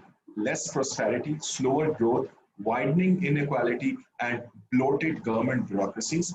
Or the decisions made during this crisis would lead us to a burst of innovation, productivity, more resilient industries, smarter government at all levels, and the emergence of a more reconnected world? Wow. Quite a euphoria to imagine, in my opinion, to be honest. But yes, Osman, Puruesh, Fatima. One of the negatives which I would, one of the negatives which I think will happen for sure is there'll be a bit more loss of privacy, because checking everyone's temperature all the time and this and that, you're entering a personal space, but you're required to do it. So there will be some loss of privacy for sure. On the flip side, there will be, I think, as more people begin to work from home, I think there will be financial benefits for them. So because they, commuting time, there may be an impact on pollution. So there'll be some real benefits to this as well. The reality is, in some cases, I've heard some panelists say that people forget about it. But there is, this notion of the new normal, right? Whatever it's going to be, it's not going to be the same as before. Things will shift for sure. And it's really, loss of privacy is what I'm concerned about. But on the positive side, there's a lot of things to gain for individual employees, especially someone in Sialkot who can now get a job, more likely to get a job while being closer to family. So I think overall the positives are going to outweigh the negatives at a macro level. And but there will be shifts everywhere, but nothing's going to be too dramatic. It's all going to be within certain variations. Okay. A question. I'll just give one example, a very short example, and I'm sort of looking into this. US is actually now the team that sits in DC is developing scenarios for the US post coronavirus. So much of those questions are going to get very responded to based on what the scenarios emerge. So perhaps I think maybe we could do scenarios for Pakistan. Also, I did one, I could share that link with you. A few of us got together and we did do scenarios for Pakistan. Maybe that would help in responding the question. So I'll share that link with your participants. Please do. Asif Hussain, which support and policies are required from the government to support or enhance the gig economy? Gig economy has suffered, as we've seen in the case has been right now, and a bit of it is now coming back. Fatima, would you like to answer? You've been part of a larger gig economy startup. Oof, that's a difficult one for me to answer. Don't know much about the government, but I think, yes, there are certain sectors that are taking a hit. But if you do see, I think we've been discussing a lot about there needs to be a change, and there needs to be, we need to jumpstart and get into technology and digital. So a lot of what I'm looking at right now is, while a lot of people are unfortunately losing their jobs, a lot of tech companies are hiring like crazy, even in Pakistan. So to name a few, Cheetah, Swivel, all these digital companies that have come in, they're hiring, and they want to hire people because they know that they have a future. So I think it's a balancing act. I don't know what I can say in terms of the government. Politically, I'm not very, I don't agree with a lot of what the government does, and I don't think this is the platform that I can openly share. I'm always scared to share anything about what the government does. But I think maybe what the private sector can do is align together. The leaders of the private sector can maybe align together, see the gaps, and then together go towards the government and kind of force them into the decisions that we need to take to make sure that the economy balances out. I'm sorry. This is a question that I feel uncomfortable answering. No worries. Sorry, I'll be sharing more with you, but I believe that was a very right answer. Ghazanfar, or anyone you'd like to add anything to it in terms of support from government? I think I tried to respond it in the Q&A session as well. So first of all, government job is to create the right environment around it. So there are still a lot of friction in the system for the gig companies to be incorporated in Pakistan, attract investment, and operate in the infrastructure, or how the company's ordinance work, ACCA works, tax authorities work, money moving works across economies.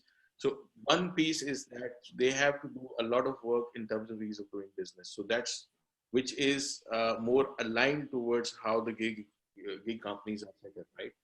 Then it comes to liberalization, like you have to allow the usage of cloud technologies in majority of the sectors. You can't restrict it. I mean, there are ways to protect data. We understand data and privacy laws. We should come up with the required law, and then we should allow the technology to go and do the magic. Bring 5G now at affordable cost, because a couple of telcos have already tested.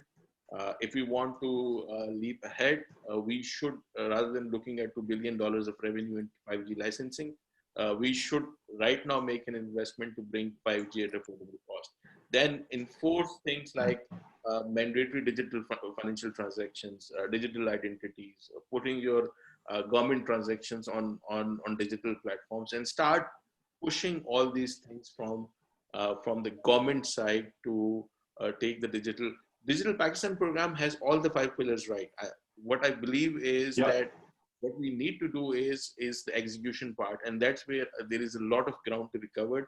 It has to be given the due, help, support, sponsorship at the top level to make sure whatever is there in that program has to be implemented, monitored, and then somebody is accountable for that monitoring at various levels, right? So that would be my answer. First step is make the environment right for the gig companies. Second is accelerate all the adoptions, and then push. This is not a time to make baby steps, to take baby steps. It's a time to take bold, big decisions so that we can push the whole economy into digital mode for next 3 to 5 years.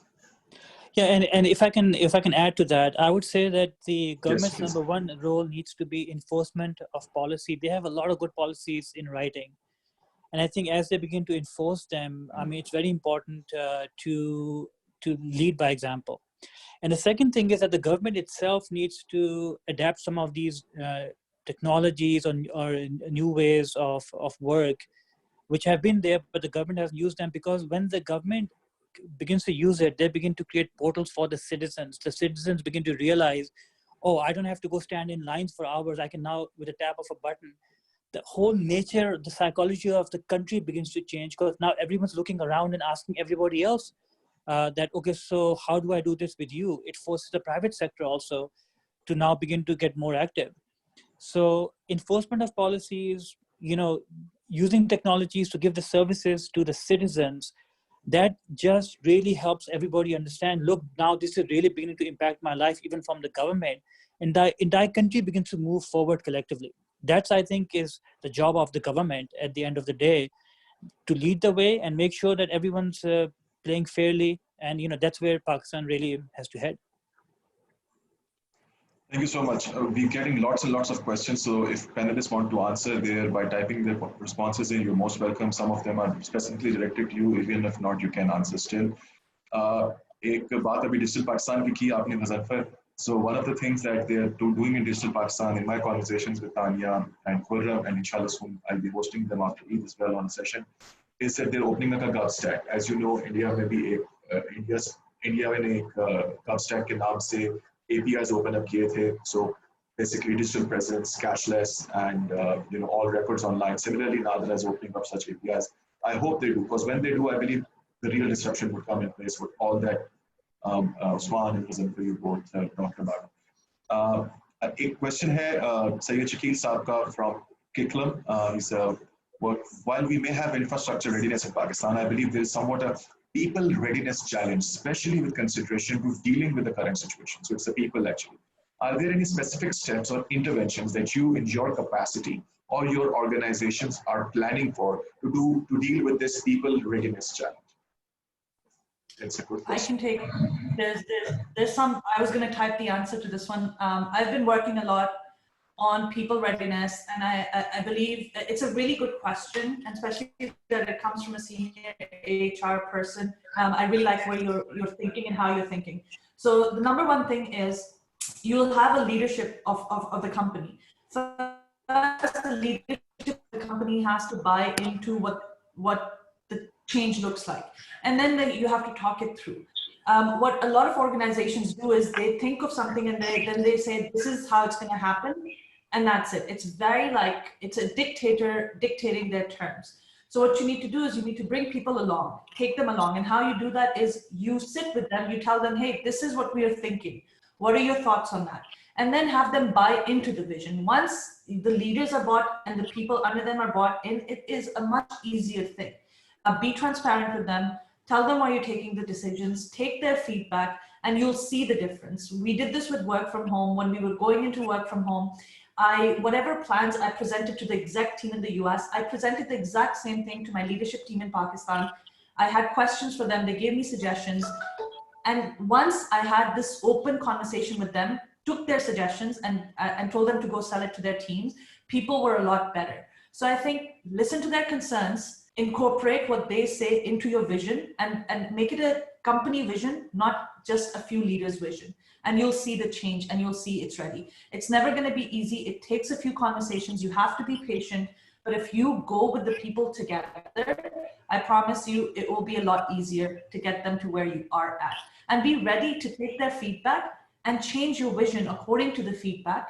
Because if you do that, you'll gain their trust and you'll see that the company as a whole cares. I hope that answers your question. Thank you. Thank you. We also have a question from Africa, which is more, I believe, relevant to the African country perspective. If anyone would like to answer there as well, in terms of how Africa can improve on the, which is not apparently in some areas within their continent, not so technically advanced, how can they catch on to this future of work bandwagon? A question here about this, and then I'll ask one more. I know we are very late. I'll close this. As we are all shifting to digital, working from home and all that, one of the major issues that in such an adaptation is coming is trust, and that is also security risk. And I believe Ghazanfar ne thoda sa iske bare mein bhi baat ki thi. But if you guys would like to talk, what are the expectations for entrepreneurs or founders or leaders in terms of what would be the milestones or timeframes or timelines to verify the security risk? Yes, so would you like to please, Usman and Ghazanfar, take this? Usman, so when you talk about security risks, are you talking about online security of enterprises? Or I haven't seen the question, so is the question leading in that direction? मेरे ख्याल में इसका मकसद यही है कि trust की वजह से कि now many people are working from online, and I believe they're handling companies' data, so it's mostly, I don't know, through VPNs or whatnot, or what are the channels, how you making and mitigating the risks in terms of threats. If I'm not wrong, this is what the question implies. Look, I mean, so in the short term, companies are exposed. There's no doubt about it.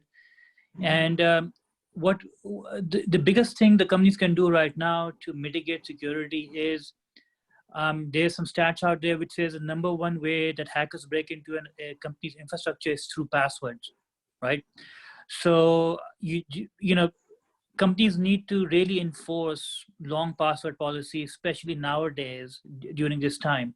So I think that's one of the simplest things that they can do right away is to make sure that you're putting in long passwords, complicated passwords, because that's how people will break in. So that's the first thing. Then in terms of some of your data getting out there, I don't think it's any different than what it was in Pakistan before, because there's so much private information is being put out on social media tools already without, because of lack of oversight from the enterprises or from the government. I mean, I've seen bank employees share customer account balances on WhatsApp with entire group of regional managers, right? So I've seen some crazy stuff. So I don't think that's shockingly going to suddenly get bad. So that's something that has to improve on its own, on its natural path. It's not just going to be a catalyst for that, I think. But I don't think there's a massive change in security, because the number one way people break is through passwords, and that's something that can still be handled regardless. So I don't want to do a gloom and doom that you're working from home and now everyone's exposed. The number one reason will still be the same: weak passwords. Okay. Ghazanfar. So multiple things. So on security, I think we need to go back to the basics of security, right? I mean, look, 3 billion people working from home. Nobody thought that, there will be so many people connected to VPNs and all those things. So first layer is access layer, right? So you will see a lot of investment going into the access layer, which is how to stop people coming into the enterprise networks to secure. And I think if you are running any business, that's your first priority, to look into how to control the access to your core business data, and then look into how secure my data is, how I'm building the different type of accesses to different users across, so that my data remains secure. The second component is more important, which is related to multiple aspects. So it's not only security, it's about productivity, it's about employees' engagement with the organization, and that is trust, right? So Fatima mentioned a very good thing, that she hates the word monitoring. And if you want to have an enduring culture of higher productivity, then you have to pin it on trust. You cannot pin it on monitoring tools, right? So I think what we need to do is, and this is what we have done in IBM, and we have come up with new trust and integrity messages, that there is a pressure on everyone to do things creatively, differently than what we used to do. But the basic underlying factor in all our decisions should be the trust and personal integrity in all the work which we are doing for the company and for individually as well. So you have to go back and create enhanced trust with your workforce. You have to show them that you are passionate about it. You have to tell them that this is one of the basic value of your company. Only then you will have more productive and inclusive workforce in digital space. Because no amount of monitoring tool, no amount of checking or whatever AI capability will improve the overall environment in digital way of working if there is no trust on both sides, right? So if I would be a startup or a new business or an old business, I will bring more investment in building the trust across different stakeholders within my organization. And I will put more emphasis on technology in terms of securing the access to my core data and access to my customer data. Thank you so much. अभी सबने बात की कि productivity बढ़ गई है, satisfaction बढ़ गई है, बहुत ज़्यादा फ्लफ नजर आया while working from home. Fatima and पुरुष, आपसे सवाल है. So does this mean that we don't need large teams to work? Smaller teams can do that job as well? ये question है हमारे पास. No. So the thing that I haven't found out that we need smaller teams to work. I know that everyone that is part of the team needs to be part of the team. At least in my office. What I've learned is that we did not need to be in the office as we thought that we needed to be in the office. We've learned that people will rise up to the challenge when they are challenged.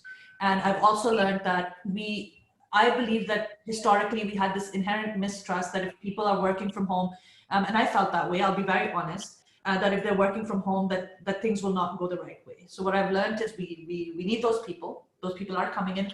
Obviously, there's certain roles, like we have a great workplace team. That workplace team was managing our offices and making sure that we had an office that we can sit through. So that is a question. That do we need a workplace team? And we can find things for them to do. But other than that, I think we need the same amount of people. We had the right amount of people. We have great people. and they're doing a great amount of work. Everyone is needed and everyone is going to continue working, just remotely. And now if you talk about office space, that's a question. Did we need an office space? Did we need the interesting thing that could happen is I'm looking at where all my team members are from in Pakistan. And I'm saying, hey, could I have a cluster, like instead of a big headquarter, which I have in Islamabad and Lahore, could I have small clusters across the country where people can come in and work there and go out? Maybe that's the new normal. You don't have headquarters, you have smaller clusters across the country so people can come and you get a lot more talent, and the rest of them can work from home. But no, I think we need the same amount of people. At least in my company's case, I want all of them. Excellent. Thank you. I tend to agree with this as well. I believe we can take more different kinds of nature of work from people rather than reducing the number of people at work. Which care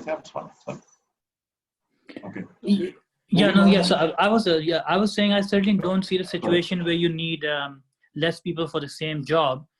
You know, the question was, would people be as productive at home as they were at the office? And that's a question being answered.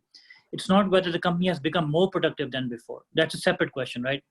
So the first test was that when people go to home, are they able to continue functioning at the same pace, at the same productivity, at the same quality as before? And the answer to that has been yes, right?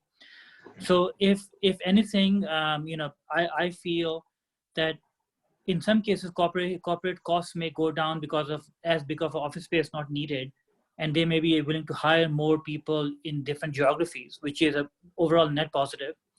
For a country like Pakistan, it's even bigger positive, where our workforce will be able to even give more services overseas than ever before.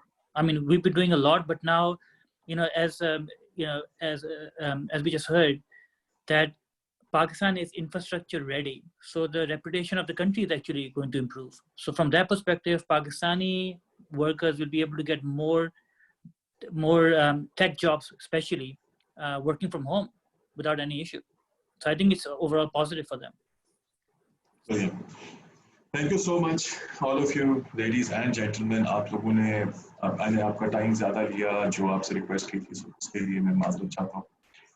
लेकिन आपने बहुत अच्छा तरीके से तमाम questions answer किए। मैं देख रहा हूँ बड़ी हिम्मत है रात के इस पहर, आप सब इतनी मजेदार टाइपिंग करके इतने लंबे आंसर्स दे रहे हैं। So thank you to all of you for being so interactive and responsive. एक क्वेश्चन है जो मैं चाह तो नहीं रहा था इस पे लेकर आना, लेकिन मैंने सोचा while I close the call में जरा मेंशन जरूर कर दूं। हमारे पास क्वेश्चन है कि if you are agreeing with skills over degree, then why are we all time arguing that politicians have metric and interpass? So उधर भी तो skills चाहिए। एक different अच्छा thought है, a comment है, लेकिन I'm not asking you to respond क्योंकि political मामला ना इसमें चल पड़े, but बात सही है। But I think this is a very important question, and we get to deal with governments and regulators, and we get to deal with politicians when you talk about skills or education and whether or not the politicians should have it, because it's if you go by the very nature of democracy and how it operates. Now, having said that, quality of decision making comes from acquiring certain skill sets, and sometimes in some cases degree also helps. So why do we need an educated politician in the office? Is because we want a certain level of quality decision from the office. Now that's a very, very, very narrow sort of an expectation. Where the literacy rate is in Pakistan is high, so that's I think one of the areas this shouldn't even be disputed. Why wouldn't you want an educated or literate person sitting in office making decisions for you? Or who would you want making decisions for your life? So we've got to take these things very seriously. Those people sitting in National Assembly and Senate are very important people, and therefore they are the people who are making laws.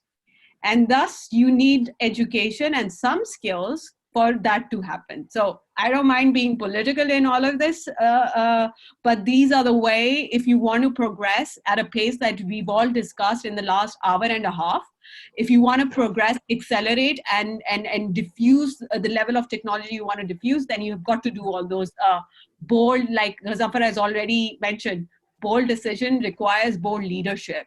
So board leadership cannot come from, yeah, but that was my take. Look, and also having skills means, do you actually have the skills? So when we hire someone, they have to go through a test to say, do they meet the skills or not, right? So how do you figure out if a government official or a politician has the skills or not? Just being popular is not a skill.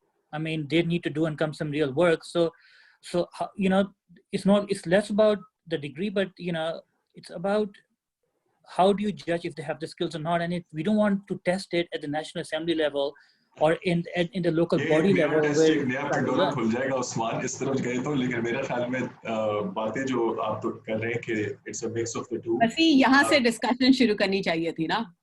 आगे हम reduce करते. Let me be the devil's advocate. I'll switch on the other side, right? While we are looking on the National Assembly and Senate, right? So in case of policy decision making, yes, you need that knowledge to be there and that sophistication and that understanding to go after things like, you know, what are the global education industry, educationalists are saying and stuff.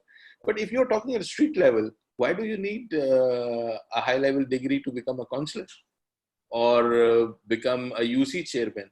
You need a better management skills of community, right? So probably politicians at grassroots level who have a very good community management skills, those should be promoted up, and as they learn, they can come up, right? So there is, I mean, it's not a digital world that it's 1 or 0, right? You can't say, I mean, at certain level, you need people with more refined education and all those things. But that doesn't apply to all level of politicians too, right? And some of them might graduate from that system to become more effective policymakers at a higher level later on. That's how gradually global democratic systems have developed, right? So this is as valid on this field as any other field if we apply it with objectivity. We can't generalize anything for anything, right? Or for any industry anyway. No, thank you so much for this very candid and open answers. Akhlaq साहब आपका सवाल मैंने पूछ लिया है. I was about to close, लेकिन एक और सवाल आया जो मुझे कहा जा रहा है कि जरूर पूछिए और मैंने वैसे जजेस से भी शेयर किया, सॉरी पैनलिस्ट से भी शेयर किया. Reluctance, Arun Dean कहते हैं, Arun Dean, sorry if I'm pronouncing it wrong. Reluctance to adopting technology in business has more to do with the status quo mindset of middle or higher management. So the need is to change this mindset rather than the regulation. I believe Ghazanfar, आप जब regulation की बात कर रहे थे तो उसके हवाले से, what do the panelists, not just directed to Ghazanfar, what do the panelists think about this statement? It is the middle or higher manager mindset that needs to change rather than the regulators. Good luck with that. That's my short answer. Look, I mean, it absolutely, that's very true, by the way. Good luck with that, but it has to change because, and you know, there's this this joke on social media that who brought on the digital transformation? Was it the CIO, the CEO, or COVID? And it was frankly COVID, which is really bringing it, right? So sometimes things like that force people's hand and they open their minds, right? Look, I was slightly skeptical about work from home before this. I was, but now I'm really more open-minded about it. And I think लोगों का ज़हन खुलेगा इसकी वजह से. And that's all you need is a crack, and through the crack, then you can try to figure out how to get this thing done. But I think a lot of people are changing opinions, which is the hardest thing to get done. So I agree with Puruesh. Good luck with that, but hopefully लोगों का ज़हन खुलना शुरू हो गया थोड़ा सा. So thank you so much. I will add this, just one sentence. You know, the biggest job or the toughest part of any transformation job is to convince and transform the middle level management. If you go across any organization, right? So you need crazy top level management to cut through all the resistance which middle level management is creating. So good luck with that. That's the right thing, but someone has to do it. If you don't do it, things will never change. So somebody has to become the bad guy in the organization and cut through all the middle level resistance in order to make the change. It will not happen, and we cannot give up. Giving up is not an option. Otherwise, we will never change. Yeah, but I think we also need to understand that with technology and people who don't understand technology or automation or digitization, are people that think that if this happens, they're going to lose their job. So I've gone through a lot of these people that are resisting change, and I've had to do it in like the last 3 companies that I've been at, because you start with you start in a tech company and you're not as automated, so you have a lot more people. And then as you go further and mature as a product, whether it's car riding or a SaaS company, you need fewer and fewer people, maybe, because when you started. But I think the middle management needs to understand that there is a role for them and that they will not be cut. And if you can explain that, and again, good luck to us, but I promise you it can be done, because I have been able to do it at certain places, but we need to understand the root cause. So whenever we're facing this challenge, let's try to understand the root cause and maybe tell these people that they still have a place or they still will be here. Other than that, if they have any other reason, then we can argue. But I do understand, I agree with the point, and I also say good luck to that, with that. Okay. Thank you. Thank you so much, Fatima, Puruesh, Ghazanfar, and Usman. And my apologies for taking so long, but it was such an interesting discussion. ऐसा topic है जिस पे बड़ी देर बात की जा सकती है, क्योंकि हमें बहुत कुछ achieve करना है. लेकिन मुझे बड़ी अच्छी कुछ बातें लगी. To sum it up, I believe there is no one quick fix, one shortcut. It's a mix of things depending on which stage you are, who you're dealing with. Because at the end of the day, you're dealing with humans, which is the most complex thing. It's not just tech, it's not binary, as Ghazanfar said. So बात बड़ी अच्छी लगी कि over collaborate, over connect, and over communicate in these times. बात ये भी बड़ी अच्छी लगी कि जो industries ज़्यादातर on the rise होंगी. सवाल बहुत सारे startups आप जो online थे और मुझे WhatsApp पे जो मेरे startups मैसेज कर रहे थे, तो उन्होंने सुना होगा digital retail बहुत ज़्यादा सवाल किया गया, उसके बारे में emphasize किया गया, Edtech के बारे में किया गया और health care के बारे में ज़्यादातर लोगों ने बात की. ब्रिक एंड मॉडल पे भी मेरे ख्याल में इनोवेशन की बहुत ज़्यादा जरूरत पड़ेगी. अगर वो राइस पे नहीं भी होगी तो उसे इनोवेट करना होगा. कनेक्टेड डिवाइसेस का जिक्र किया आज हमारे साथ उस्मान ने भी ये बात की, और पुरुष और फातिमा ने ये भी बताया कि जो ह्यूमन टच है, ह्यूमन एलिमेंट है, उसकी बड़ी इंपॉर्टेंस है. कुछ ने कहा 6 महीने, कुछ ने कहा 18 महीने लगेंगे going back to our normal lives, which tells us that this is a struggle, this is a journey, but bold steps, as we heard today, are to be taken to get there. Maybe do that, maybe get there soon. Thank you so much, all of you, for your valuable time. And those who are watching, guys, you can apply for the 8th cohort at the National Incubation Center. The last date to apply is the 31st of May, and the website is nicpakistan.bk. We will try to answer the rest of the questions which have still remained unanswered and get back to you on the email. Thank you so much. Khuda Hafiz.